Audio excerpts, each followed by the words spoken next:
kayo ay nahuli na lumalabag sa batas, nahuli na nag-hoard or umaksyon or gumawa ng isang profiteering, hindi po kayo tatantanan ng ating pamahalaan dahil kayo po mismo ay madidimanda at kakasuhan. Mahigpit ang babala ng Malacanang sa mga mang-aabuso sa sitwasyon sa gitnang silangan. Ang biggest fuel price hike kasi sa kasaysayan ng bansa, ipinatupad na. But wait, there's more. Double whammy ika nga dahil ang kuryente ngayong buwan mas mahal na. Magandang gabi. Ako si Willard Cheng. Napapanood tayo sa Free TV Channel 31. Ako naman si Pinky Webb. Simulan na natin ang agenda. Kaso is waving. Malacanang binalaan ang mga mananamantala sa double-digit oil price hike. Emergency powers para tapyasan ang fuel excise tax, certified as urgent na ni Pangulong Bongbong Marcos. Panukala, approve na ng House Committee. Exclusive, ilan sa 18 alleged ex-Marines hindi raw talaga tauhan ni Zaldico ayon sa NBI. Isa sa mga umano'y bagman, never daw nakasama ng dating kongresista. PBBM nakipagpulong kay UN Secretary General Antonio Guterres sa New York, Pilipinas. Makakabilang na kaya sa UN Security Council? Isa pang exclusive, asosasyong nag-take over sa mga pasilidad sa BF Homes, nagnakaw daw ng pirma ng residente. At going solo, K-pop star Heesung aalis na sa Enhypen.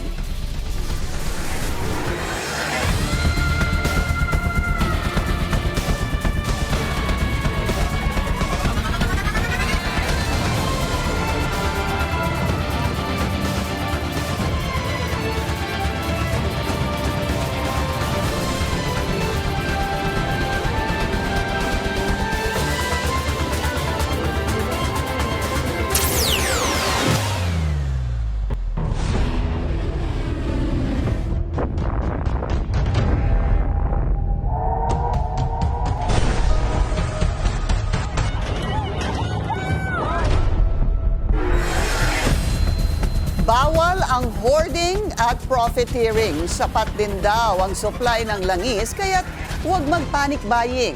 Sa mga umaabuso, hahabulin daw kayo ng gobyerno. Yan ang agenda report ni Ivy Reyes. Mahigpit ang babala ng Malacanang sa mga mananamantala sa sitwasyon sa gitnang silangan. Kapag ka po kayo ay nahuli na lumalabag sa batas, nahuli na nag-hoard or umaksyon or gumawa ng isang profiteering, hindi po kayo tatantanan ng ating pamahalaan dahil kayo po mismo ay madidimanda at kakasuhan. Dose-dose ng gasolinahan na kasi ang inisyuhan ng show cause orders ng Energy Department dahil sa premature price hikes. May payo rin ang palasyo sa publiko sa gitna ng pagsirit ng presyo ng produktong petrolyo. Hindi man po ito nagaganap at hindi ito ang kagustuhan ng ating gobyerno. Pero dahil sa tensyon na nagpapatuloy sa Middle East, kailangan po talagang paghandaan ng mga kababayan natin. Pero hindi po kailangan magkaroon ng panic buying dahil kumpleto naman po at enough pa po ang supply, lalo-lalo ng ating fuel at ng ating mga basic commodities. Base raw sa huling tala ng DTI, wala pa namang galaw sa presyo ng basic commodities sa Metro Manila at mga karatig na rehiyon. Ang pagbagsak naman ng piso sa new record low kahapon, kinilala ng administrasyon bilang consequence din ng sigalot sa Middle East. Kabilang sa intervention na gagawin ng gobyerno sakaling patuloy na bumagsak ang piso ay ang pagtataas ng interest rates ayon sa Malacanang. Para sa agenda, Ivy Reyes, Billionaire News Channel. Posibleng makahinga na ang mga motorista sa bigat na dala ng double-digit oil price hike. Certified as urgent na kasi ni PBBM ang panukala para tapyasan ang excise tax sa langis. Narito ang agenda report ni Isaiah Mirafuentes ng Abante. Sa hinabahaba ng diskusyon sa pag-aproba rin ng tuloy, kanina, ipinagpatuloy ng House Committee on Ways and Means ang pagdinig sa hiling na emergency power ng Pangulo sa pagsuspinde sa excise tax. Sa pagdinig, bahagyang nadiin ng mga opisyal ng Energy Department at mga kumpanya ng langis. Again to that question, kung tayo po ay mag-pass ng suspension, immediately mararamdaman ba o hindi? Good morning, Mr. Chair, members of the Honorable Committee. It is correct, sir, na hindi po mararamdaman agad because we still have the inventory na bayad na po yung excise tax. So mag-e-effect lang po yung reduction when the new inventory. Ang ikinatatakot ng mga mambabatas, baka hindi rin ibawas ng mga kumpanya ng langis ang excise tax sakaling tapyasan o alisin na ito ng gobyerno. Pero nanindigan naman ang DOE na kanilang imomonitor ang presyo. Kaya sa huli, napagkasunduan na ng mga miyembro ng komite na aprubahan ang substitute bill na nagpapahintulot kay PBBM na suspindihin ang paniningil ng excise tax sa mga produktong petrolyo. Pero giit ng liderato ng komite, dapat agaran itong maramdaman isang araw matapos aprubahan ng Pangulo. Mahalaga ang panukalang ito dahil wala tayong ibang kayang kontrolin pa. Ang presyo ng gasolina dahil hindi tayo tulad ng Malaysia, hindi tayo tulad ng Indonesia na may sarili tayong kapasidad. At tayo, we are entirely dependent. Nakaluhod tayo sa international market. Kung sakaling ito ay may patupad na, 10 piso ang dapat na agarang kaltas sa gasolina, 6 pesos naman sa diesel. Ayon kay Kimbo, hindi dapat lalagpas sa 6 na buwan ang itatagal ng suspensyon. Pero may kapangyarihan ng Kongreso na pahabain ito sa loob lang ng 1 taon. May kapangyarihan din ng mga mambabatas na bawiin ang suspensyon kung kinakailangan. Kanina, sinertify as urgent ni Pangulong Bongbong Marcos ang panukala. Matapos lumusot sa komite, iakyat na ito sa plenaryo at agaran ng diringgin para sa ikalawa at ikatlong pagbasa. Para sa agenda ay Saya Mira Fuentes. Abante. Tulad ng Kamara, kumikilos na rin ang Senado para mabigyan ng emergency powers ang Pangulo na pigilan ang pagragasa ng presyo ng produktong petrolyo. Ang detalye sa agenda report ni Hannah T. Hindi na kailangan magkaroon ng special session ng Senado para maipasa ang panukalang pagbibigay ng emergency powers kay Pangulong Bongbong Marcos na bawasan o isuspindi ang excise tax ng langis. It's actually a very simple bill on giving the president the power to reduce or suspend the law that imposes the excise tax. So no need for a special session. Hindi bababa sa 5 Senate bills ang inihain para either isuspend o bawasan ang excise tax sa langis. Sa kasalukuyan, nasa 10 pesos per liter ang excise tax sa gasolina sa bansa at nasa 6 pesos naman per liter kapag diesel. Mas madali raw ang suspension nito kumpara sa pagsususpende sa VAT, ayon kay Senate Finance Committee Chair Win Gatchalian. But we operate on a VAT system. No? So kung sinuspend natin yung VAT, magiging problema niyan, hindi guarantee rin bababa yung presyo dahil yung input VAT, ipapass on yan sa ibang mga produkto. It's a very complex system dahil kailangan mayroong kabangga siya parate. Una nang sinabi ni Gatchalian na base sa kanilang huling calculation, nasa 12 billion a month ang maaaring foregone revenue o mawawalang kita ng gobyerno. Uupuan bukas ng Senate Committees on Ways and Means and Energy ang mga panukala para sa suspension o reduction sa excise tax. Kakailanganin ng committee report para maidiretso ito sa Senate plenary at mapag-usapan kung may amendments ba dapat. Sakaling walang amendment, maaaring next week ay maipapasa ito sa third reading. Kaya lang, tila hindi agad mararamdaman ng publiko ang tapyas sa excise tax. Ating old formula kasi is $80 for 30 days. So, kung ang presyo mo ay $80 average for 30 days, then doon pa lang tatanggalin yung excise tax. Hindi pag pumalo siya ng one day $80, tanggal ka agad. No? Kailangan elevated siya ng matagal. No? Ng 30 days. So, minsan 80 siya, minsan 70 siya, minsan so pababa siya, up, down, up, down. Paniniguro ni Gatchalian, may access naman ang gobyerno sa mga pondong magagamit sa gitna ng sigalot sa Middle East. Para sa agenda, Hannah Tia, Billionaire News Channel. Di pa man nakakabangon ang publiko sa sunod-sunod na taas presyo ng langis. May dagdag singil na rin sa kuryente ngayong Marso. Ang detalye sa agenda report ni Che Sulit. Ipinatupad natupad na ngayong araw ang biggest fuel price hike sa kasaysayan ng bansa. Sa gitna pa rin yan ng uncertainty sa supply ng langis dahil sa sigalot sa Middle East. Batay sa datos ng DOE, tumaas ang presyo ng diesel ng 17 to 24 pesos kada litro. 17 to 13 pesos kada litro naman ang gasolina, habang 32 to 38 pesos per liter ang kerosene. Ayon kay Energy Secretary Sharon Garin, nagtatakda ng sariling price hikes ang mga kumpanya ng langis. Ang Shell, Petron at Total, ipatutupad ang dagdag singil sa loob ng 3 araw. In 5 tranches naman ang ibang oil players. Dahil sa pagsirit ng presyo ng petrolyo, pinag-iisipan na ng ilang TNVS drivers na magbawas ng biyahe sa kada araw. Mataas hindi na kakayanin ng ibang rider to pagka ganito kataas. Pag nagtuloy pa yan, baka yung iba magbawas na ng biyahe. Sana maano ng gobyerno na taasan yung fare, ganun na lang. Kasi minsan yung app namin, pabor pa rin sa kanila yung ginagawa nilang aksyon . Pero tila kailangan magdoble higpit ng sinturon. Bukod kasi sa petrolyo, inanunsyo ng Meralco ang higit 64 centavos per kilowatt-hour increase sa singil sa kuryente ngayong Marso. Ibig sabihin, aabot sa 129 pesos ang dagdag sa billing ng mga kumukonsumo ng 200 kilowatt-hours kada buwan. Ayon kay Meralco spokesperson at Head of Corporate Communications na si Zoe Zaldariaga, dulot ito ng mas mataas na generation at transmission charges. Hindi pa anya ito dahil sa sigalot sa Middle East. Maaaring sa Abril pa raw makikita ang posibleng epekto ng digmaan sa Iran. Kaya naman may panawagan ng business sector sa pamahalaan. Isuspinde ang VAT sa kuryente. And we hope that the national government can consider this given the extraordinary circumstance of endless increase in fuel and no certainty in the end of the Iran war. Unan nang sinabi ng DOE na posibleng umabot sa 16% ang dagdag singil sa kuryente dahil sa krisis sa Middle East. Para sa agenda, Che Sulit, Billionaire News Channel. Kausapin po natin ngayon, Energy Secretary Sharon Garin. Secretary Garin, magandang gabi po sa inyo. Salamat po sa oras.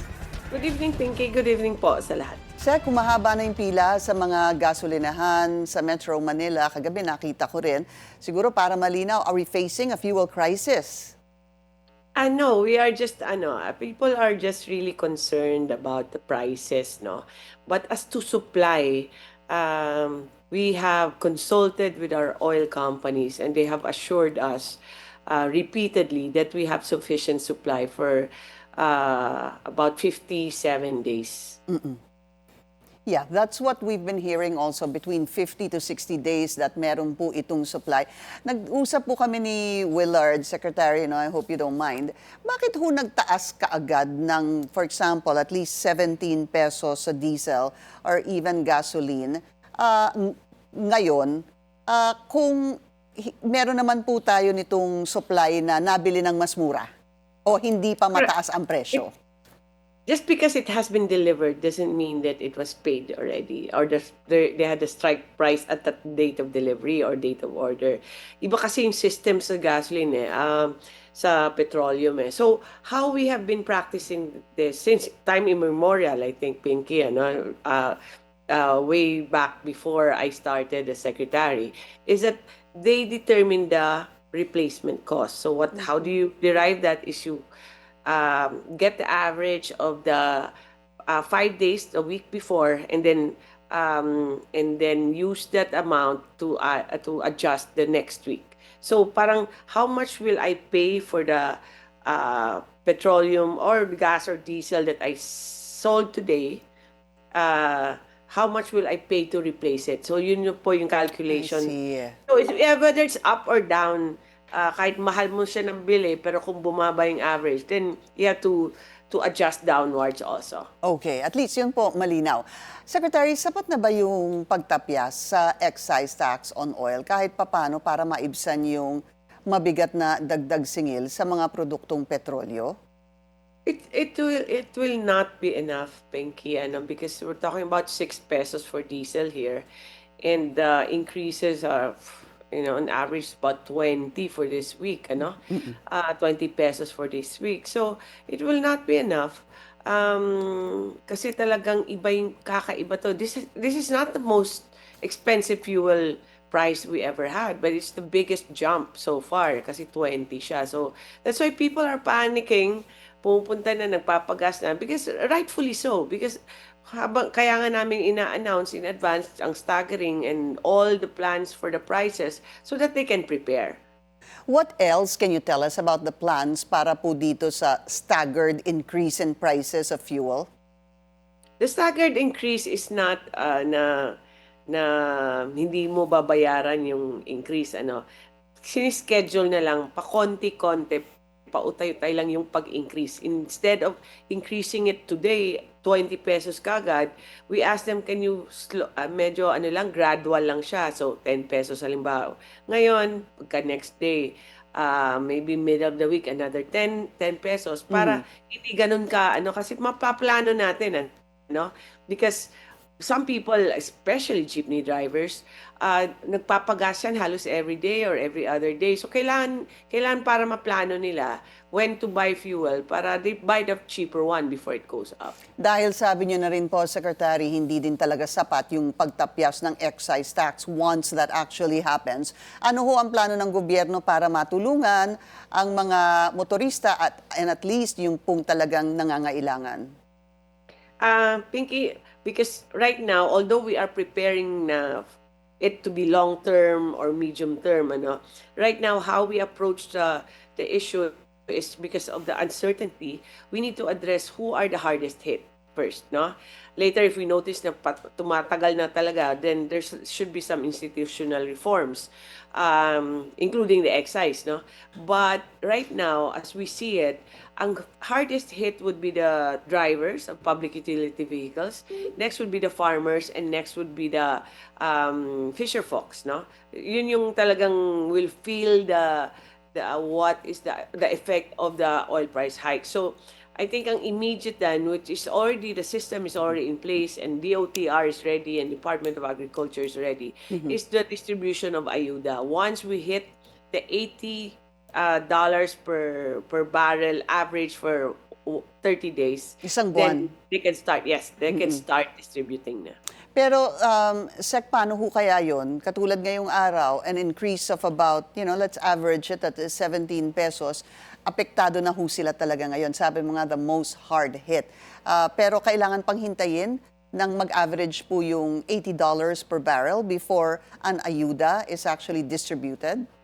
That's in the law, and also I think the rationale behind the law is that hindi naman pwede ayuda kaagad kung isang araw lang yung increase. There has to be a certain trend, kasi baka hindi naman hindi siya consistent ang price, So now I think everybody's convinced that it will hit naman the 80, pero in a few days I think it will hit 80. So DOTR and the air are already preparing. So, konting tiis lang. So, this week, ano po ang average na increase ang ating aasahan?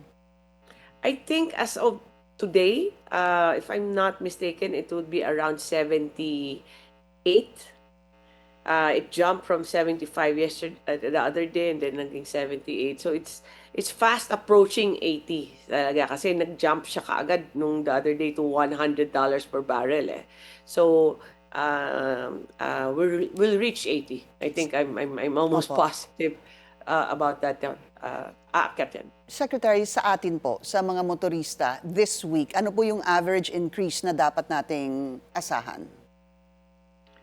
Average increase on the sa oil? diesel po, tsaka sa gas. As a diesel, let me just check my list.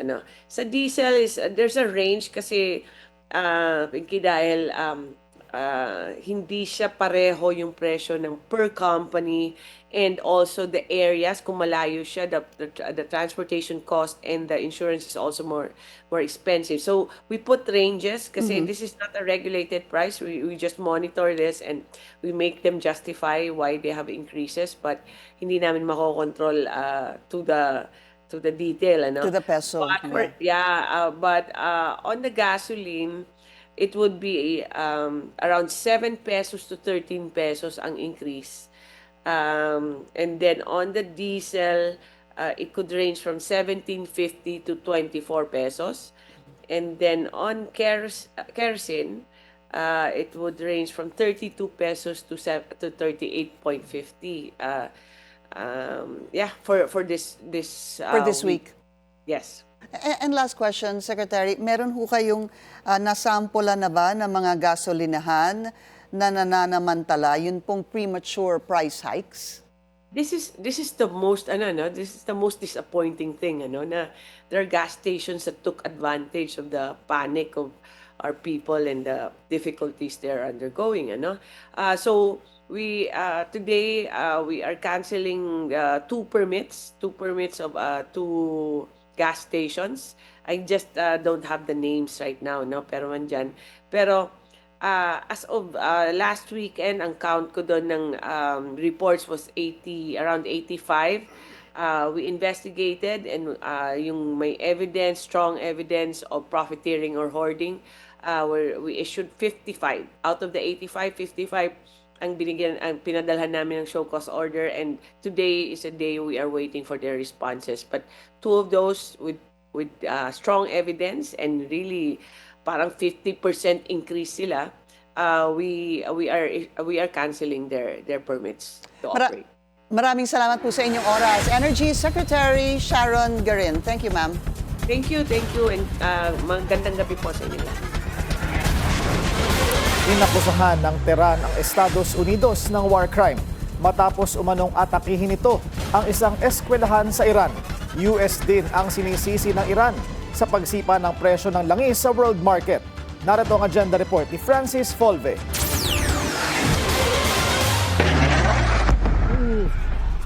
Ito ang video ng umano'y US Tomahawk missile na tumama malapit sa isang girls' school sa Iran. Sa unang araw ng opensiba ng US at Israel, dose-dose ng bata ang namatay sa tinuturing ngayon na war crime ng Tehran. Ikinabahala rin ng UN ang insidente. We continue to raise the alarm over the humanitarian impact of escalating violence across parts of the Middle East, which is driving rising civilian casualties, damage to civilian infrastructure, and growing displacement of people. Pero tila hugas kamay dito ang Estados Unidos. The Tomahawk, which is one of the most powerful weapons around, is used by, sold and used by other countries, that. And whether it's Iran, who also has some Tomahawks, I wish they had more, but whether it's Iran or somebody else, the fact that a Tomahawk is very generic, it's sold to other countries, but that's being investigated right now. Ang malinaw sa ngayon, ayon kay US President Trump, malapit nang matapos ang gera sa Iran. We know all of the places they manufacture the drones and they're being hit one after another. Their missile capability is down to about 10%, maybe less. May babala rin si Trump sa Iran dahil sa patuloy na pag-ipit nito sa Strait of Hormuz, kung saan dumaraan ang 1/5 o 20% ng langis ng buong mundo. As we continue Operation Epic Fury, we're also focused on keeping energy and oil flowing to the world. And I will not allow a terrorist regime to hold the world hostage and attempt to stop the globe's oil supply. And if Iran does anything to do that, they'll get hit at a much, much harder level. I will take out those targets that were easy and that I mentioned just before. We'll take them out so quickly, they'll never be able to recover, ever. Ang Iran naman, Estados Unidos at Israel ang sinisisi sa oil crisis. Well, this is not our fault. This is not our plan. The oil production, the transportation of oil has been slowed down or stopped, not because of us, because of the attacks and aggression made by Israelis and Americans against us. At habang patuloy ang pag-atake sa kanila, giit ng Foreign Minister ng Iran, malabo na ang anumang pag-uusap. Para sa agenda, Francis Polbe, Billionaire News Channel. Unprecedented ang disruption ng oil supply sa buong mundo na dala ng gera sa Iran. Ayon sa isang US-based analyst, posibleng umabot sa taon ang epekto ng sigalot sa presyo ng langis kahit matapos agad ang gulo sa gitnang silangan. So we've seen oil shocks in the past when supplies got disrupted, but we've never seen all 20 million barrels per day of oil, that's crude and refined products, that come from the Middle East Gulf and transit through that narrow Strait of Hormuz be almost completely shut off for a week plus. It's never happened before. Why is 20 million barrels a day important? Because it's 1/5 of everything that the whole planet uses. Matapos sumipa sa mahigit $100 per barrel, bahagyang bumaba ang presyo ng crude oil matapos sabihin ni US President Trump na malapit nang matapos ang giyera sa Iran. Magpapadala ang Australia ng military surveillance aircraft sa Middle East at missile sa United Arab Emirates. Pero hindi ito maglalagay ng ground troops sa Iran. Ayon kay Prime Minister Anthony Albanese, layunin nitong protektahan ang mga Australian citizen at mga kaalyado ng Australia sa Gulf region laban sa tinawag niyang unprovoked attacks from Iran. Well, that our involvement is purely defensive, and it's in defence of Australians who are in the region, as well as in defence of our friends in the United Arab Emirates, who are good friends of Australia and Australians. Tinatayang nasa 115,000 ang mga Australian sa gitnang silangan. Higit 2,000 na ang nakauwi sa gitna ng giyera sa Iran. Tuloy ang paghimay ng NBI sa mga alegasyon ng umano'y ex-Marines na nag-deliver daw sila ng mali-maletang pera sa mga politiko. Ilang punto ang kinwestiyon ng ahensya na laman ng kanilang sinumpaang salaysay. Taliwas sa kanilang pahayag, hindi lahat ng 18 nagpakilalang bagmen ni Zaldico ay tauhan ng dating kongresista. Sa 18 yan, yung 8, hindi naman naka-assign kay Zaldico, naka-assign sa kanya. Sino po si kanya? Ay, hindi ko lang po pwede pang i-reveal yung personality. Sa On Point ng Bilyonaryo News Channel, ibinunyag din ni NBI Director Attorney Melvin Matibag na never nagkasama si Ko at ang isa sa mga umano'y ex-marine na si Belnard Tube. Meron daw hawak na ebidensya ang NBI para patunayan ito.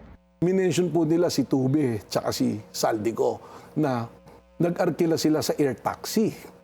Nagsampinadusis tekum po kami sa air taxi. Nag-issue na ng certification, but since 2022 hanggang 2025, never nilang naging pasaherong magkasama si Zaldico at yung si Tube. So yun po, document yun. That is a notarized document issued by air taxi. Ako po yung nagtrabaho, Ma'am Pinky, sa airport as general manager. Lahat po ng sumasakay at tumitake off, umaalis po sa airport po, may record po lahat na pangalan yan. Kahit private plane pa po yan. Napag-alaman ding sangkot sa iba pang kaso ang ilan sa alleged bagmen tulad ng frustrated murder, violence against women at estafa. Dagdag ni Matibag, very odd na iisa lang ang kanilang affidavit. Tinawag po namin sila 18, pwede bang, ang una po namin sasabihin, pwede bang mag-issue kayo ng sarili nyong affidavit, ng sarili nyong salaysay dahil ang sworn affidavit po, that is a personal recollection of what you do, yung participation mo. So very unusual po na 18 na sasabihin mo, ganito yung kwento ko. Hindi naman kayo araw-araw sigurong kasama kung totoo may nangyari yan. Hindi rin ligtas sa batikos ang kanilang abogado na si Attorney Levito Baligod. Kasama siya sa mga perjury complaint na inihain ng ilang opisyal na idinawit sa issue. Meron po kaming mga abogadong tinatawag na Code of Professional Responsibility and Accountability, CPRA. Hindi po dapat kami magkukonsinti kung isang maling gawain.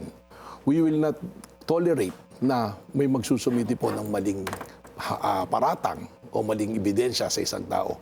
Ayon din daw mismo kay Baligod, 103 na individual ang kinausap nito para lumantad pero 38 lang ang pumayag. Magsasagawa raw sana ng sariling press conference ang ilan pa sa kanila pero tila hindi na ito itutuloy. Baka hindi na po dahil ngayon nga sinasabi nila natatakot pero very coincidental na nung nilabas namin yung subpoena, that's the time na biglang may threat sa buhay nila. May alok naman si Matibag sa 18 alleged ex-Marines na nangangamba umano sa kanilang seguridad. As the director of the NBI and the entire strength of NBI, kung meron pong threat sa kanila to do harm, we're offering the professional service of NBI. We can even provide safe houses for them. And kung may mangyari sa kanila during the time that they are under our care, I will be personally responsible in the entire bureau po.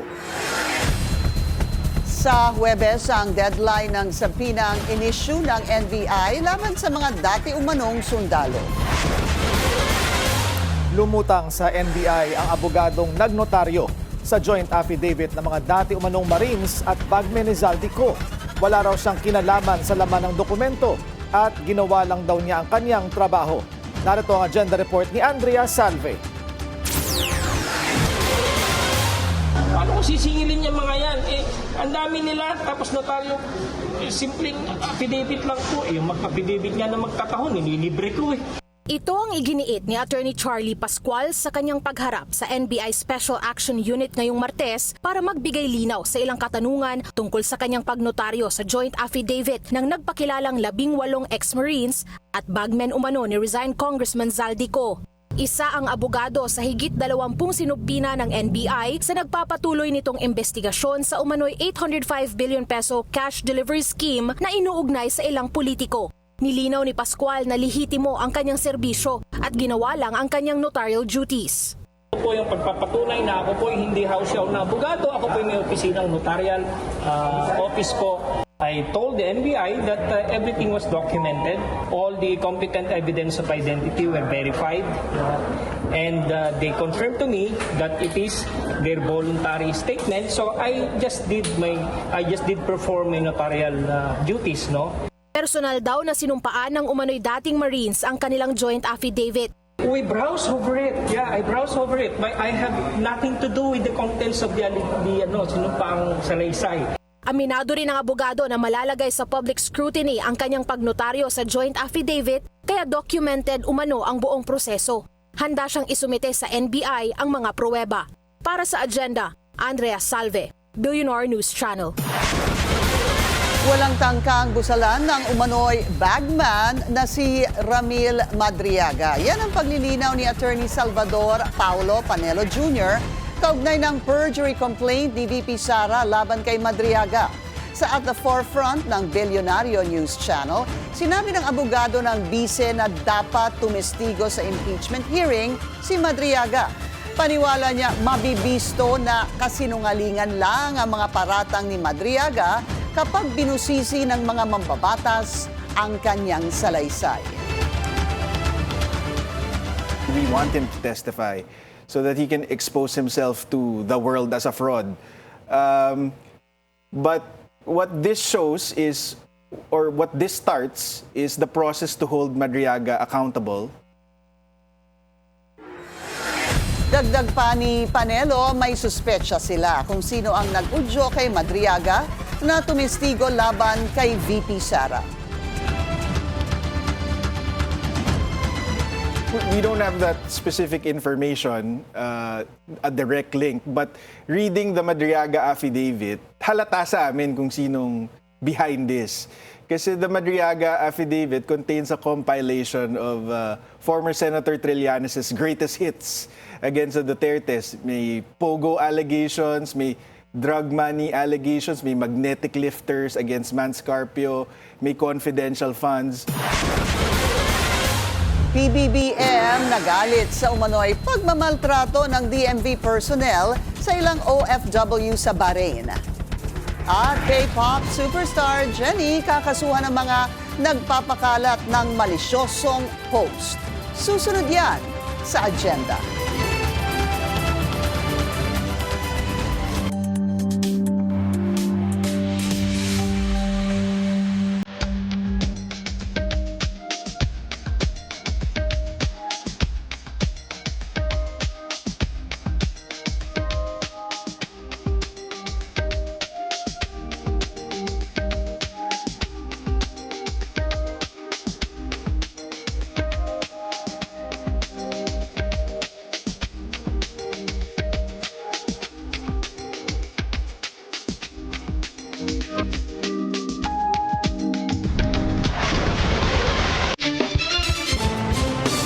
Traffic check muna tayo ngayong Martes sa Marcos Highway, SM Marikina. Moderate ang daloy ng mga sasakyan sa eastbound lane, light naman ang westbound lane. Lumantad ang isang residente ng BF Resort Village sa Las Piñas para ireklamo ang umano'y paggamit sa kanyang pirma para mairehistro ang karibal na Homeowners Association. Ang nasabing grupo, kontrolado na ngayon ang opisina at clubhouse matapos ang madugong komosyon na ikinamatay ng isang security guard. Narito ang exclusive agenda report ni Hannah T. Nagrereklamo si alias Patricia sa tila pagnakaw daw ng pirma niya. Residente siya ng BF Resort Village sa Las Piñas at ginamit daw ang signature niya sa pag-register ng bagong Homeowners Association na ngayon hawak ang opisina at clubhouse ng kanilang komunidad. Bandang 2022 umano, dumalo siya sa isang meet and greet ng grupo ni Jose Deo Aguinaldo ng BF Resort Village Talon Homeowners Association. Dito raw siya pinapirmahan ng isang akala niya'y attendance sheet. Kalaunan, nadiskubre raw ni Patricia na included ang kanyang pirma sa mga dokumento para sa registration umano ng asosasyong kampo ni Aguinaldo. Hindi sila lumalantad, kaya hindi ho sila kilala lahat halos ng mga tao. Nakakakita lang kami ng mga pangalan nila sa mga Facebook or kung saan man po. Pero never silang humarap sa tao. Hinaing ni Patricia, dapat ay magpaliwanag sina Aguinaldo ang ngayon nag-o-occupy ng kanilang homeowner's office sa BF Resort. Bakit hanggang ngayon wala pa kayong ginagawa? Bakit hanggang ngayon hindi nyo pa kami pinupulong bilang mga membro? Hindi ba yun ang dapat nyo unang gawin? Pulungin nila kaming mga membro. Ipaliwanag nila sa amin kung ano ang nangyari. Nitong March 4, nagresulta sa pagkasawi ng isang security guard ang komosyong nangyari sa kanilang opisina nang tila puwersadong paalisin ang Pangulo ng HOA na si Juan Toral Balya at mga kasamahan nito. Sa violence, sa pagkamatay, that should never happen in any situation, lalong-lalo na sa isang payapang community at homeowners or subdivision. Kita sa video ang pagkabasag ng main door ng opisina nang bulabogin ito ng ilang kalalakihan. Dumating ang isang court sheriff sa opisina ng HOA kasama ang iba't ibang security personnel para i-enforce ang isang writ of execution at iutos ang turnover ng pondo at properties nila sa Talon Homeowners Association na panig ni Aguinaldo. Kita sa CCTV footage na ito na tila hindi na napigilan ang pagtataob, paninipa ng mesa at sigawan na tila mula sa iba't ibang kampo. Ang Talon Homeowners ang kinilala raw ng Human Settlements Adjudication Commission at Court of Appeals bilang legal na HOA ng village. Sinubukan ng aming team kumuha ng komento mula sa panig ni Aguinaldo kaugnay ng reklamo ni alias Patricia. Sa unang bisita namin, sinabi ng security na nasa pagpupulong daw siya at hindi sila makakapagbigay ng contact information mula sa kanilang kampo. Nang tawagan naman namin ang kanilang linya, kailangan umanong ang leadership ni Aguinaldo ang tutugon sa amin. Una nang inilahad ng kampo ni Aguinaldo na nagsasagawa na sila ng pag-update ng master list ng kanilang pangkalahatang miyembro. Mandato raw nila bilang interim board na magsagawa ng halalan para sa bagong set ng opisyal sa BF Resort Village. Para sa agenda, Hannah Tia, Billionario News Channel. Viral ang isang PUV driver matapos umanong kikilan ang ilang Taiwanese tourists. Hindi pinalagpas ng Transportation Department ang insidente. Ang detalye sa agenda report ni Lian Bustillos ng Abante. Sa viral video na ito, makikita ang pagtatalo ng mga turistang Taiwanese at ng isang Pinoy na PUV driver sa NAIA. Tinataga raw kasi ng driver ang mga turista sa pasahe. 9,600 pesos umano ang sinisingil para lang ihatid sila sa Maynila. Depensa ng driver, 500 pesos lang ang sinisingil niya.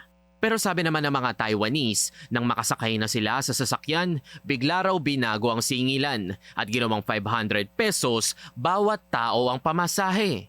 Dagdag ng mga turista, lalo silang nabahala nang dalhin sila ng driver sa isang hindi mataong lugar kung saan dinagdagan pa umano ng iba't ibang singilang bayarin na umabot na nga ng mahigit 9,000 piso.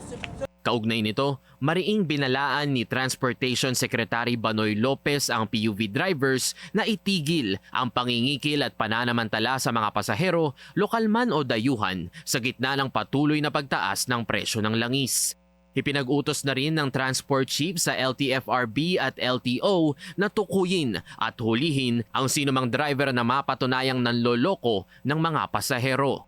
Babala ng mga ahensya, maaaring masuspinde o tuluyang makansela ang prangkisa ng mga operator na mapapatunayang sangkot sa ganitong gawain, bukod pa sa posibilidad na maharap sa mga kasong kriminal. Para sa agenda, Lian Bustillos, Abante. Hindi pinalagpas at hindi ikinatuwa ni PBBM ang napabalitang pagmamaltrato ng isang DMW personnel sa ilang OFW sa Bahrain. Sa viral video, kita si Anthony Alermo na sinisigawan umano ang ilang Pinoy na nagtatanong daw tungkol sa ayuda. Sinibak na sa pwesto si Alermo habang gumugulong ang investigasyon sa insidente. Ang taong walang puso sa pagsisilbi ay walang puwang sa administrasyon ni Pangulong Ferdinand R. Marcos Jr. Uulitin po natin, ang utos ng Pangulo ay asikasuhin ang lahat ng ating mga kababayan, lalong-lalo na yung mga naiipit sa Middle East. Kung hindi po nyo nais na magsilbi sa ating mga kababayan ng buong puso, kayo na po ang voluntaryong bumitaw sa inyong posisyon. Naging mabunga ang unang araw ng working visit ni PBBM sa Estados Unidos. Bukod sa pagsusulong sa karapatan ng mga kababaihan, nakipagpulong din ang Pangulo para iangat ang pamumuhunan sa bansa. Yan ang agenda report ni US Correspondent Don Tagala.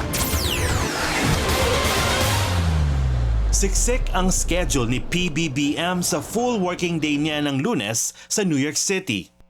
Nagsimula ito sa kanyang speech sa 70th session of the Commission on the Status of Women sa United Nations. We gather here to discuss what is, in truth, one of the most fundamental measures of a nation's progress, the status of its women. Binigyang diin ng Pangulo na handa ang Pilipinas na makipagtulungan sa lahat ng bansa para isulong ang kapakanan at iangat ang kondisyon ng mga kababaihan. Ibinahagi sa speech ni PBBM ang pagpupursige ng Pilipinas na itaguyod ang Pinay Empowerment. In the Philippines, we are proud to say that we have long believed that empowering women is not merely a matter of fairness. It is a cornerstone of nation building. The Philippines stands ready to work with all nations to advance this cause. Because when women rise, societies rise with them. When women lead, nations move forward. Sa bandang hapon, nagkaroon naman ng bilateral meeting sina PBBM at UN Secretary General Antonio Guterres kung saan napag-usapan nila ang ilang issues kasama na ang kandidatura ng Pilipinas para sa isang non-permanent seat sa UN Security Council. Pinupuri po niya ang Pilipinas sa pamumuno po ng ating Pangulo dahil sa pagpopromote ng peace and democracy sa ating bansa. He also wished the President the best in campaigning for our candidature. The Philippines has been known in the UN as the bridge builder, and he wants to see and hear the voice of the Philippines in the UN as loud as possible. Nakatakdang pagdesisyonan kung sino ang mapipiling uupo sa non-permanent seat na ito sa isang eleksyon sa Hunyo. If and when the CH is given a seat at the table, the enforcement of the arbitration award will be a priority. What would be the PH government's focus when it comes to having that seat? And what is the end goal in mind? But to say about when you embark on something, what was the end goal in mind for having that seat? Ang pagiging miyembro po at mabigyan po ng non-permanent seat sa UN Security Council, hindi po ito ibig sabihin na sariling interest lang ng Pilipinas ang ipaglalaban.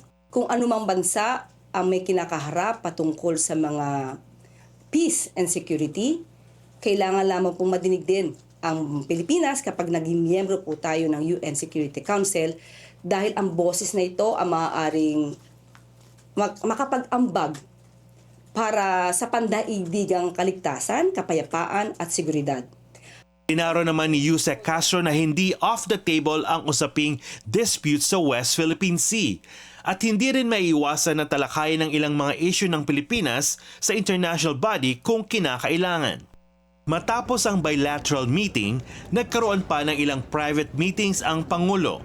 Sinundan naman ito ng dalawang magkasunod na business engagement na naglalayong magdala ng investment sa Pilipinas sa larangan ng healthcare services sa bansa at iba pang larangan. Ngayong Martes, magbibigay ng address si PBBM sa isang special plenary meeting sa UN kung saan inaabangan marinig ang kanyang panawagan para sa kapayapaan sa Middle East. Para sa Agenda, Don Tagala, Billionaire News Channel, New York. Samantala, tiniyak ni UN Secretary General Antonio Guterres ang buong suporta ng United Nations sa Philippine-ASEAN Chairmanship ngayong taon. Kasunod yan ng bilateral meeting ni Guterres at PBBM sa New York. Ayon kay Palace Press Officer Yusek Claire Castro, pinuri rin ni Guterres ang Pilipinas dahil sa pagsusulong nito ng kapayapaan at demokrasya.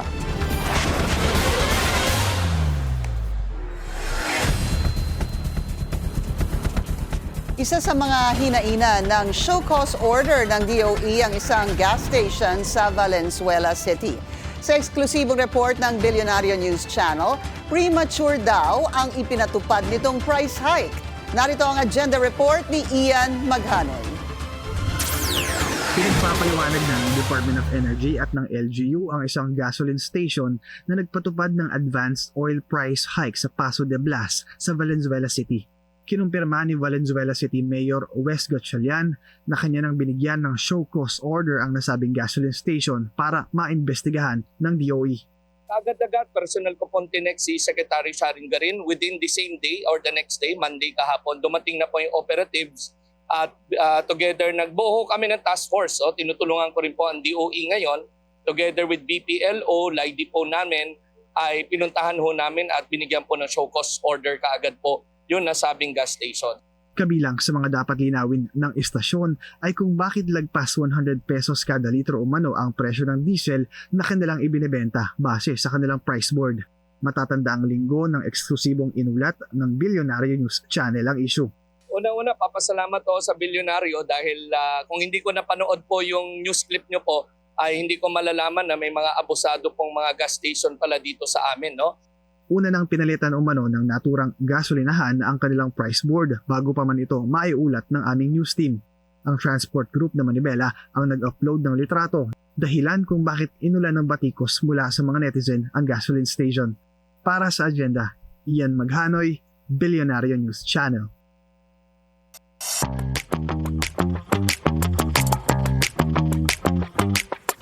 Sad news sa engine, aalis na si Enhypen, si Heesung. Ayon sa label nila na B-Lift Lab, nagkaroon ng in-depth discussions with the group's members about the future they envision and the direction of the team, and clear daw that Heesung has his own distinct musical vision. But the main vocalist will remain with the company and is preparing a solo album. Sa message naman to fans, tiniyak ni Heesung that he is working hard to meet them again as soon as possible. 2020 na naging debut ang Enhypen as a 7-member group. Nirelease nila ang kanilang 7th mini-album na The Sin Vanish noong January.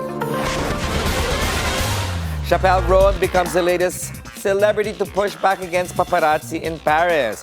Sa viral video, the pop icon turned the tables on a crowd of paparazzi by actually filming them. Anya, she was being harassed and disregarded as a human. So I'm just trying to go to dinner, and I've asked these people several times to get away from me. Please step to the side. Step to the side. This person I've asked several times to go away, and they will not. They're hiding their face because they're ashamed. Because I've asked them. These are all the people that are Can you sign completely disregarding all of my first touch is you. Last month, trending din ang pag-confront nila Callum Turner at Dua Lipa sa photographers who were hounding them outside a restaurant sa French capital. Ang isa, siniguan pa si Duel to show her face.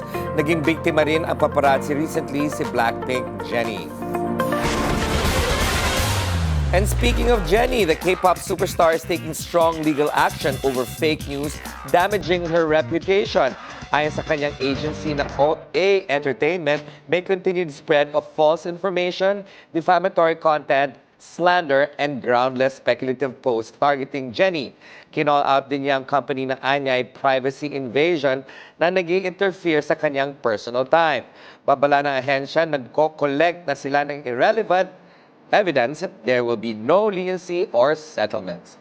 Jennie recently received backlash for allegedly being rude sa mga nagpapa-autograph sa kanya while in Paris.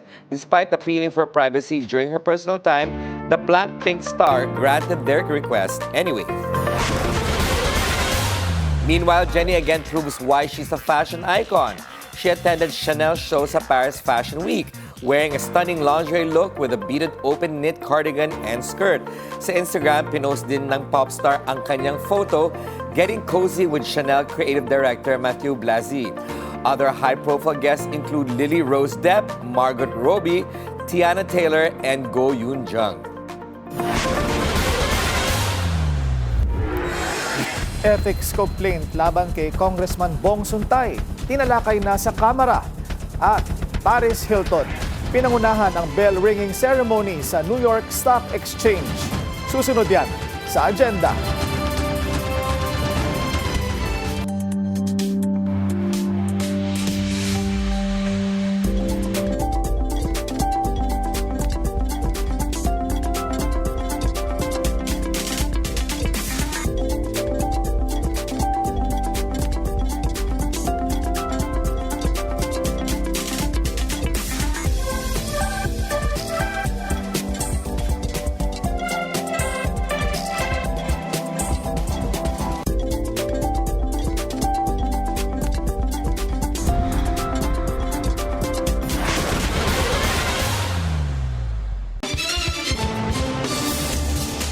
Traffic check ulit tayo sa EDSA White Lanes. Moderate ang daloy ng mga sasakyan sa northbound lane. Light to moderate naman ang southbound lane. Wala pa mang basbas para sa konstruksyon. Nakasira na raw sa kabuhayan ng mga taga-Kalawan, Laguna ang planong landfill sa lugar. Pangamba ng mga residente ang mas malaking perwisyo sa oras na maitayo ito. Yan ang exclusive agenda report ni Joash Malimban.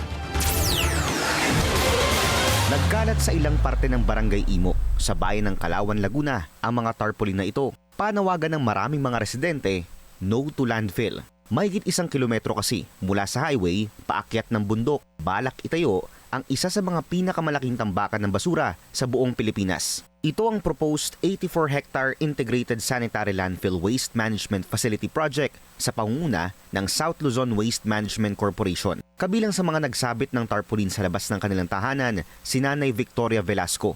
5 dekada nang nakatira sa Barangay Imok si Nanay Victoria. Mula nang isilang siya rito. At ang kanyang maliit na tindahan ang nagsisilbi niyang hanap buhay. Siyempre magkakaroon po ng mga langaw-langaw. Basta po yung amoy ng basura. Sir, lutong ulam po yun.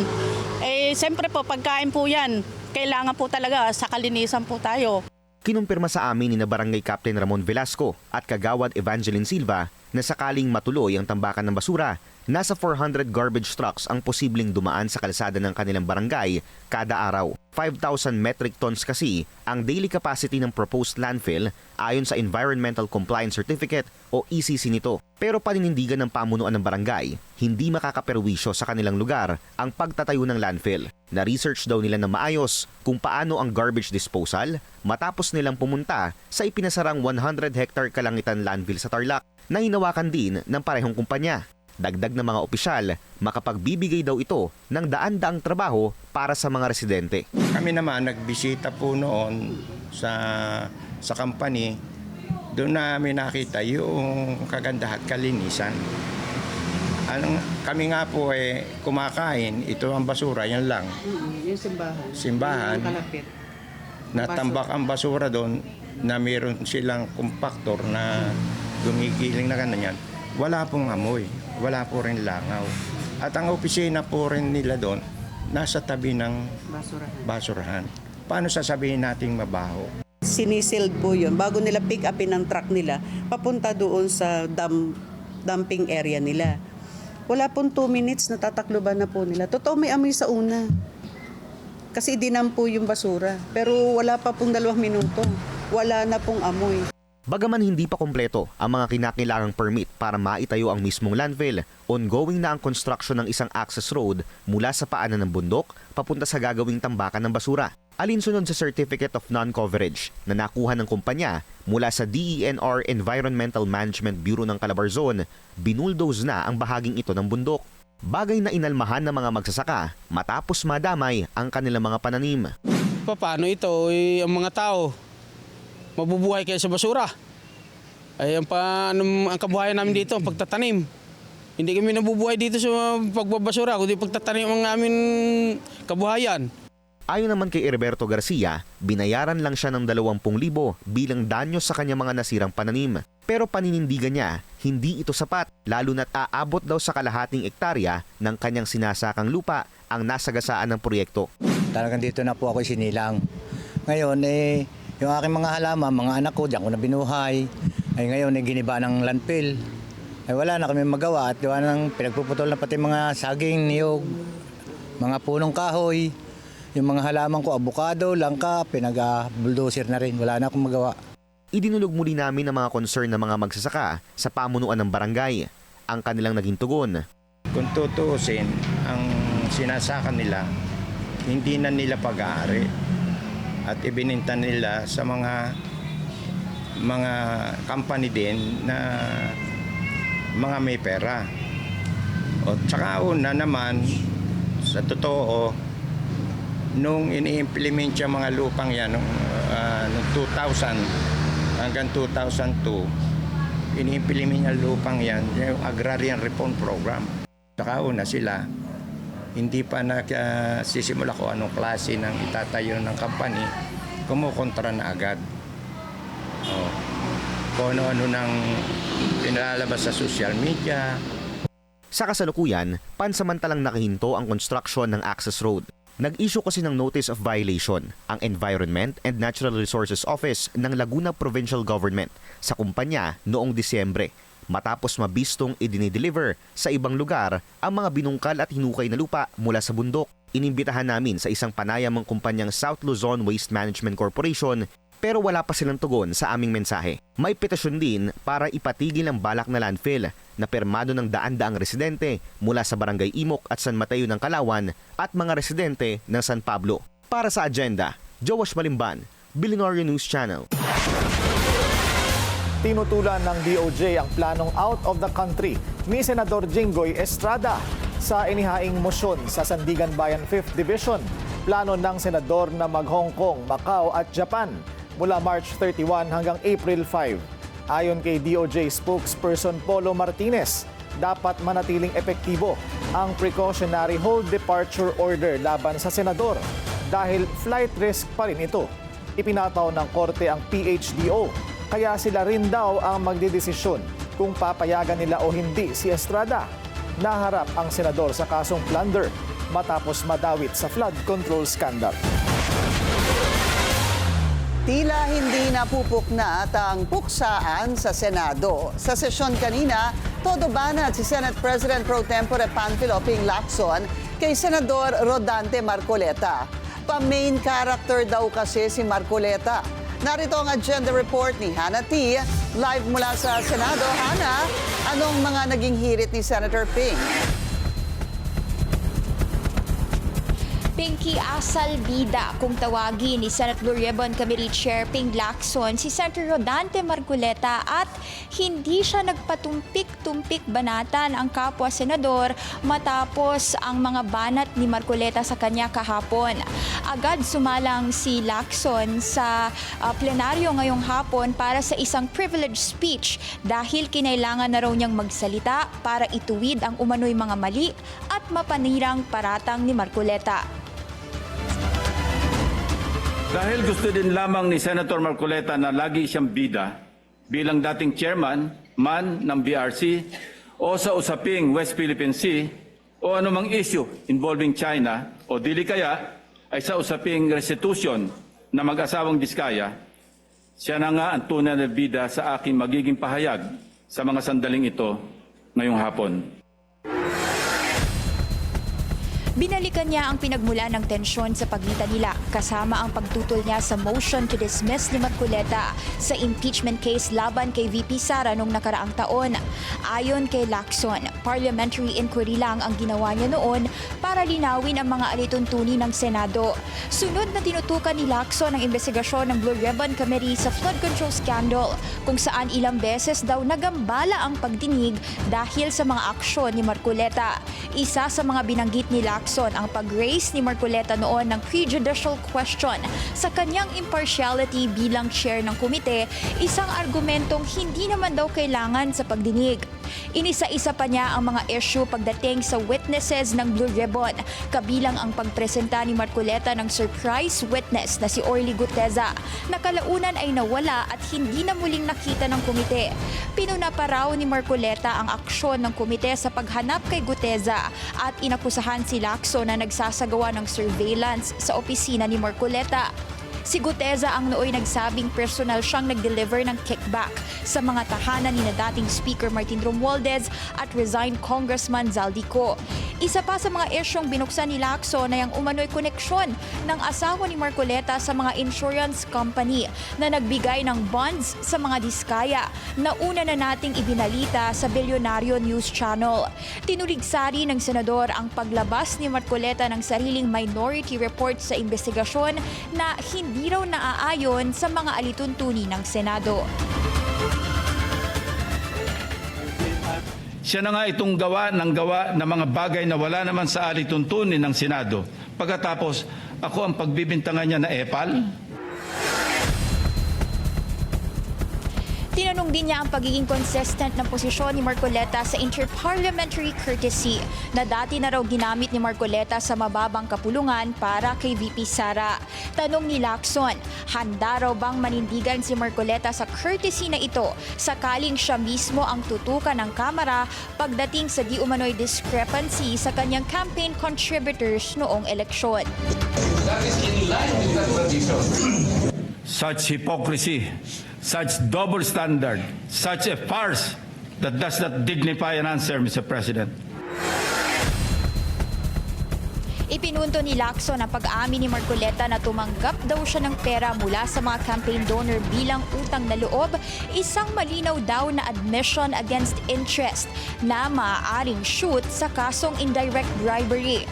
Tinuligsa pa niya ang mga pahayag ni Marcoleta kaugnay ng West Philippine Sea na anyay kahalintulad ng mga naratibo ng China. Binanata niya ang paratang ni Marcoleta na inisplice umano ang kanyang mga video statement pagdating sa usapang Kalayaan Island Group. Hindi ko kasalanan ng mga salitang nagmula sa sarili niyang bibig.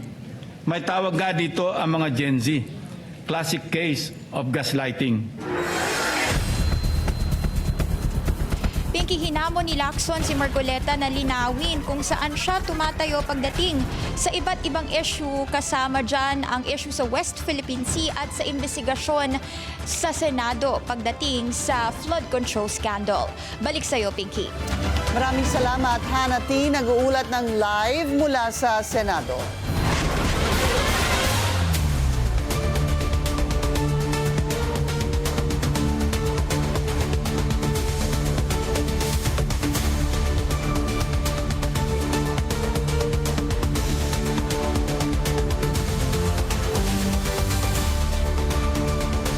Pinag-aagawan na raw ng mga dayuhang mamumuhunan ang Pilipinas dahil sa saganang minerals nito. Sa The Spokes ng Bilyonaryo News Channel, sinabi ni DNR Acting Secretary Mitch Cuna na tumitindi ang interes ng ibang bansa dahil sa lumalaking global demand para sa renewable energy. Ayon kay Cuna, unang beses sa matagal na panahon na malakas ang suporta ng gobyerno sa mining sector para sa ekonomiya at trabaho. Maraming nagsasabi, napakaliit naman ng kontribusyon ng mining sector sa GDP natin. Pero ang hindi naiisip ng mga tao, dahil napakaliit po ng utilization natin eh. So that's the reason. And then, as you are all aware, malaki ang demand ngayon ng critical minerals. Yes. Okay? For the move to renewable energy, maraming naghahanap, nakatingin sa atin. There are a lot of visits we've had, meetings with different embassies. So maraming interesado. Nakapirma na raw ng kasunduan ang pamahalaan sa Estados Unidos at United Kingdom habang nasa pipeline na rin ang diskusyon sa UAE at Canada.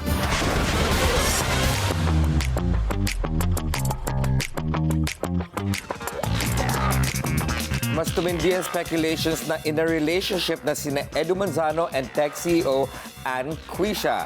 Earlier today, shinare ni Edu ang FB post ni Ann about stolen government funds. This comes days after Rica De Jesus of the Tantoco clan posted a video of the two sa tabi ng pool sa isang hotel. In the clip, Edu seemingly confirmed their romance. Who's Ann? No, what happened was doing the bar. Who is she? Oh, she's my life partner.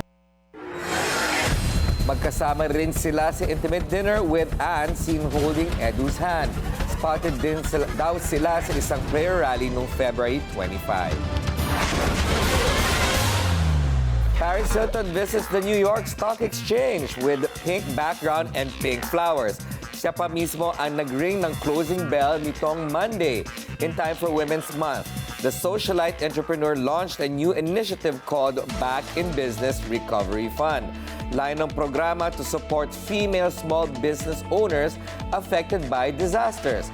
Ayon sa Associated Press, Paris donated $350,000 to kickstart the fund, with a goal to raise at least $1 million by the end of March. Paris has been ramping up her philanthropic efforts following the devastating wildfires sa LA last year. Booked for attempted murder na ang babaeng namaril umano sa LA luxury home ni Rihanna.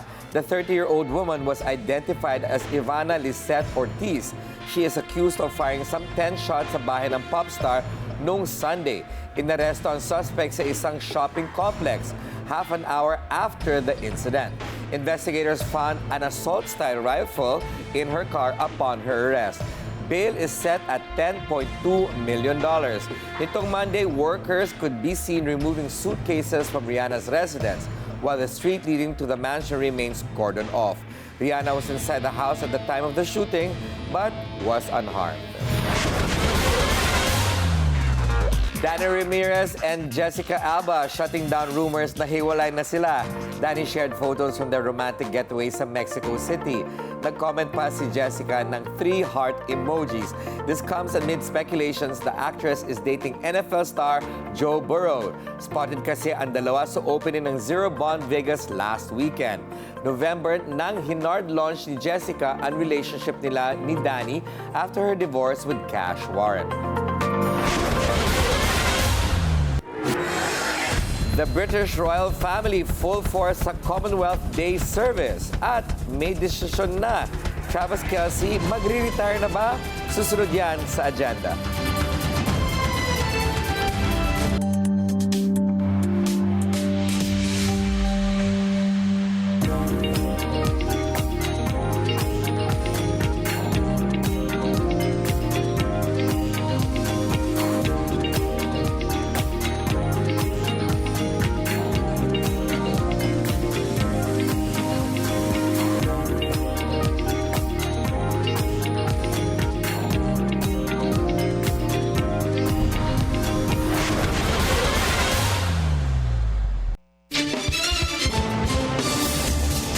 Traffic check ngayong Tuesday rush hour sa Elliptical Road. Mabagal ang daloy ng mga sasakyan galing Kalayaan Avenue. Mabilis naman ang kabilang lane. Pabahay na naging multo umano.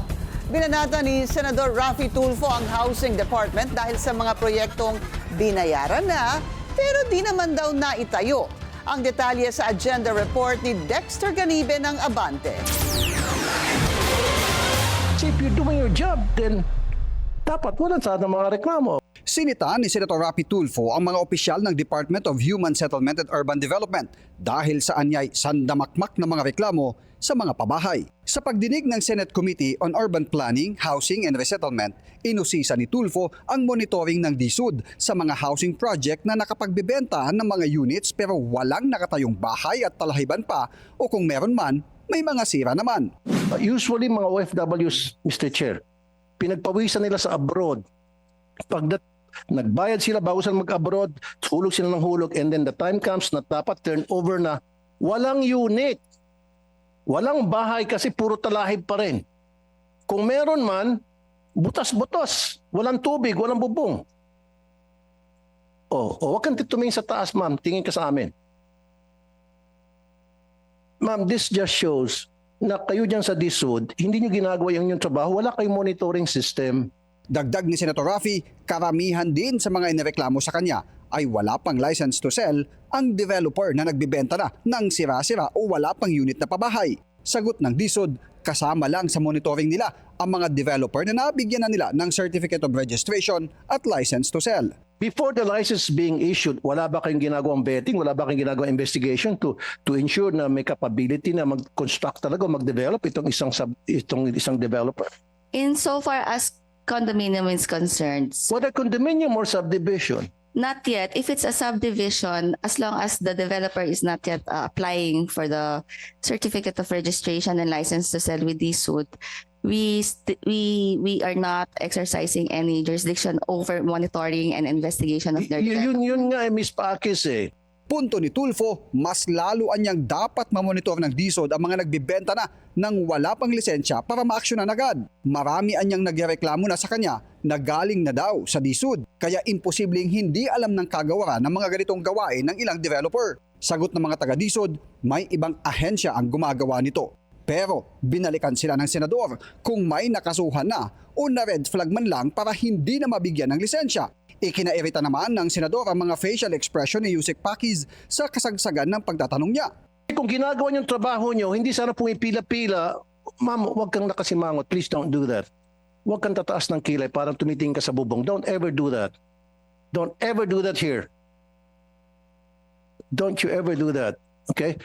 Pinagsusumiti naman ni Senator J.B. Ejercito ng written explanation si DSUD Secretary Jose Ramon Aliling dahil sa pag-isnab niya sa pagdinig ng Senado. Una nang sinabi ng DSUD na mayroong equally important meeting si Secretary Aliling kaya hindi nakadalo sa Senate hearing. Para sa agenda, Dexter Ganibe, Abante. Sentro sa sidelines ng Business Environment Forum ng ASEAN ang pagpapahusay sa digital economy. Sa bilis daw kasi ng development sa technology, dapat nakakasabay ang trading industry sa rehiyon. Narito ang agenda report ni Ivy Reyes. Bago ang Senior Economic Officials Meeting sa ASEAN ngayong taon, ipinaliwanag ng Department of Trade and Industry ang malaking papel ng Pilipinas sa pagsasakatuparan ng Digital Economy Framework Agreement o DEFA sa chairship nito ngayong 2026. Ang DEFA ay inendorso noon pang ASEAN 2023 na nakatuon sa pagkakaroon ng mas ligtas na online environment para sa digital trade, cross-border e-commerce, digital ID at cybersecurity, lalo na sa panahon ng artificial intelligence. Bukod sa bilateral at multilateral digital economy agreements sa pagitan ng ASEAN member states, mahalaga raw ang pagbuo ng DEFA dahil doble ang projected value contribution nito sa digital economy ng ASEAN na tinatayang nasa $2 trillion na by 2030. Kapag naipasa ng ASEAN Bloc, ito ang magiging kauna-unahang region-wide binding agreement sa mundo pagdating sa pagkapatakbo ng digital economy. Ayon sa Washington-based non-profit organization na Center for International Private Enterprise, prioridad ng DEFA ang mapalakas ang local government units, ang micro, small and medium enterprises o MSMEs, ang policy alignment sa iba't ibang level ng gobyerno at pag-i-invest sa digital literacy ng mga consumer. Kung kahapon, tinalakay na ang digitalization, ngayon, mas pinaigting ng ASEAN ang potential ng pagdidigitize ng ekonomiya sa regional trade relationship ng Pilipinas sa mga karatig bansa nito. Tutugunan daw kasi ng DEFA ang liit at kawalan ng tiwala sa digital transactions sa pamamagitan ng mga hakbang ng online consumer protection, personal data collection, cybersecurity cooperation at safeguarding measures laban sa online scams. Dahil sa mga ganitong patakaran, mas tataas daw ang digital payments at electronic documentation at mas suportado ang MSME sa ASEAN region. Samantala, muling binigyang diin ng ASEAN ngayong araw ang geopolitical issues bilang malaking dahilan kung bakit mas kailangang patatagin ang digital economy at proteksyonan ang paglipat ng Southeast Asia sa digital platforms pagdating sa aspeto ng trabaho at negosyo. Today, the world economy faces a number of uncertainties. Recent developments, such as the escalation of conflict in the Middle East, are already affecting global energy markets and supply routes. In times like this, ASEAN's strength lies in working together to keep markets open, strengthen our trade partnerships, diversify economic links, and reinforce the resilience of our regional supply chains. Isa ang DEFA sa 19 na priority economic deliverables ng Pilipinas bilang ASEAN Chair, kaya magkakaroon din daw ng legal experts meeting para pag-usapan ng legal draft ng DEFA bago ito pirmahan sa ASEAN Summit sa Nobyembre. Para sa agenda, Ivy Reyes, Billionaire News Channel. Kasamahan man sa Kamara, nanindigan ng House Ethics Committee na magiging patas sila sa reklamo laban kay Congressman Bong Suntay. Kaugnayan ng kanyang sexist remarks laban kay Ann Curtis. Narito ang agenda report ni Isaiah Mirafuentes ng Abante. Isang malaking usapin pa rin sa Kamara ang naging pahayag ni Quezon City 4th District Representative Bong Suntay patungkol sa aktres na si Ann Curtis. Kanina, nagkaroon ng closed-door meeting ang mga miyembro ng House Committee on Ethics kaugnay sa mga reklamong kinaharap ni Suntay. Kabilang na ang inihain ng mga kapwa niya mambabatas at ilang pribadong individual. Dumalo mismo sa meeting si Suntay. Of course, he would be given time to answer the verified complaint that was filed against him. So it would go through the rules and procedures of the Ethics Committee. May 6 na pong araw ang komite para pag-usapan ang mga reklamo. Nakampihan po namin dito kung ano ang nasa side ng hustisya, kung ano ang nararapat na asal para sa isang miyembro po ng Kongreso. Yun po ang tinitindigan parate po ng Committee on Ethics. Kung sakali man raw humingi ng tawad si Suntay sa kanyang nasabi, ang mga miyembro pa rin ng komite ang magdidesisyon kaugnay sa kahihinatnan ng mga reklamo. Bago nito, naghain ng panukalang batas sa Kamara ang 42 mambabatas na layong proteksyonan ang tinatawag na Women in Politics. Ito ay para maiwasan ang pamamaliit, pang-aalipusta at iba pang mga karahasan laban sa mga kababaihan. Para sa agenda, Isaiah Mirafuentes, Abante. Hindi lang for display ang sleek at classic cars para kay bilyonaryo Charlie Rufino ng Sports Cars for a Cause. Behind the wheels ang pagsuporta ng programa sa underprivileged students ng automotive tech. Yan ang agenda report ni Mobility Correspondent G. Baroga. Nagbabalik ang Sports Cars for a Cause ni bilyonaryo Charlie Rufino na sumusuporta sa students ng Sisters of Mary School sa Cavite at Cebu. Ayon kay Rufino, quote, substantially higher than last year's 12.7 million pesos ang naliko mula sa event na may temang It Takes a Village. We celebrate how a community can come together for a shared purpose. What started as a gathering only of car enthusiasts has grown to a very meaningful event that unites families, partners, and the wider automotive community. Mula sa mga auto club, car collectors at enthusiasts, mga magbabarkada, pami-pamilya, pati kanilang pets ang nagpunta sa event. Buhay na buhay ang car community from all ages dito sa 7 Sports Cars for a Cause, kung saan nasa 400 plus vintage and high-performance cars ang nasa kahabaan ng 4th at 5th Avenue at 27th Street, the largest in its over half a decade run. Bukod sa classic cars at off-road vehicles, may Ferraris, BMWs, Benzes at Mazda Miatas, kung saan agaw atensyon ng isang first-gen MX-5 na may popping eyes. Longtime supporter ng event ang car enthusiast at racer na si Angie Mead King. Aminado siyang sensitive time para ilabas sa mga sports car ngayon at muntik pa raw hindi matuloy ang event. Pero marami umano ang gustong sumuporta rito. Let's not make this about the cars. It's really about doing good and paying it forward. We're blessed to be able to own these things, but to be able to pay it forward, share the passion, teach people, and then show the younger generation also that we're showing up for a good thing. Ganito rin ang sentiment ng international artist na si Apple Diab na spotted sa event. It's really important for me to move it forward because I one of those kids, the beneficiary of somebody else's generosity from a foundation works. Umabot na sa 140 scholars ang nasusuportahan ng charity event mula noong 2019. Ongoing na rin ang construction ng 5-story Digital Transformation Center para sa automotive students nito.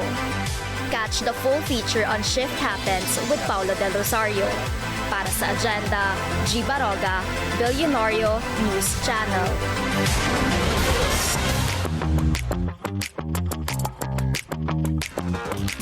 The British royal family makes their first major joint appearance since the arrest of King Charles's brother.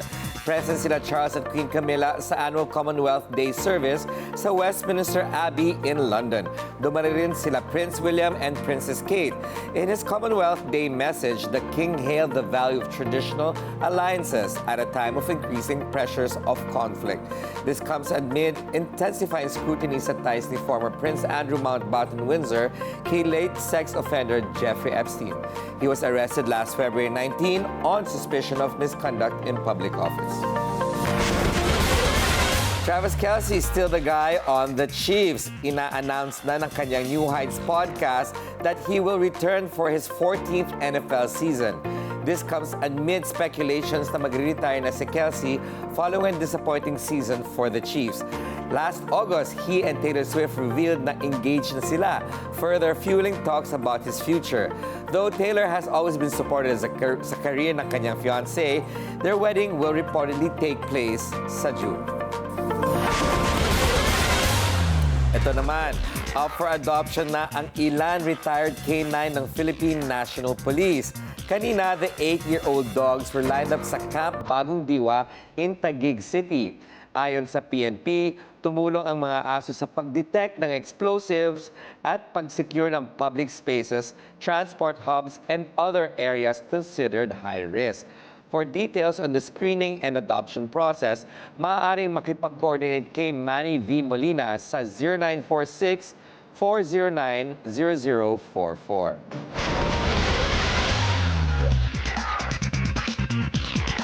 They served us well. Diba? I'm glad that they're actually doing something for these beautiful puppies, diba? Oo. Actually, matagal na rin ata yan. Yung once they retire, meron talaga silang, they're up for adoption. At saka they're good dogs to have because they're trained, their temperament is good, they've I served think the they are country. Belgian Malinois. I Wow, think. yeah, beautiful dogs. Yeah. Mga guard dogs, ano? Oo. Pero Kuha ka. Pero sana Gusto mo? Kaya lang wala akong paglalagyan ng malaking aso. Okay. Tsaka sana, stick siguro yung screening process para sa mga gustong mag-adapt. No? To make sure na loving yung home or na kanilang mapupuntahan. Tama. But for those kinds of dogs, they need at least a garden. Sana, di ba? They need to roam free. Yes, Yes. exactly. Yes. At hindi kinukulong, no? Oo. Sana Maawa hindi ako sila sa ikulong. Yung iba. Naawa kasi kami sa mga asong tinatali sa mga poste o dun sa mga gate. Yung Sila di Brownie. Sila Brownie. Refer natin kay Corina. Ha? May malaking garden. Refer natin kay Corina. Ay, oo, sige, pwede. Hindi pa alam ni Corina na meron screening kanina. Ay, tatawagan ko na yung number kanina. Bibigay ko sa'yo ulit. Pwede ko ibigay sa'yo 0946-409-0044. Yan. For those who might be interested, why not, right? Especially if you have the means and the love for dogs. Yan. Happy, well-deserved retirement sa mga K9. Bravo. At iyan ang ating agenda ngayong gabi. Ako si Bernard Seng. Ako naman si Ferdy Salvador. For more news and features, please visit our official website, bnc.ph. At ako si Pinky Webb. Sa bawat issue, may anggulo. At ang balita, may agenda.